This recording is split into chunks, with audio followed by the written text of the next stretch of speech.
Hello mga kabuging namin karon sa Mactan kay wala to misa iling crusade sa Mactan. Alright na, bye. Let's go.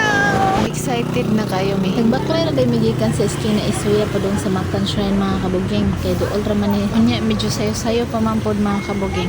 Unya pila ra may dagan sa istorya naabot na mi sa Mactan Shrine mga kabuging. Napo day daghang mga baligya din hinapita mga kabuging. Na sila yung mga fruits ug uban pa nga mga baligya mga kabuging.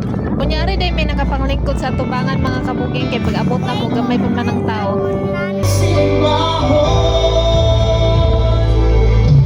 Across sa Kalbaryo, ang handog man at sabi ko, nagumamo. Amen. Hallelujah. Wala dyan makawang ang amo pag-anhi mga kabuging kay nanguli mi nga malitayo ug malinaw. Gaan kayo sa kung lughan nga nabati na ako ang presensya sa Ginoo.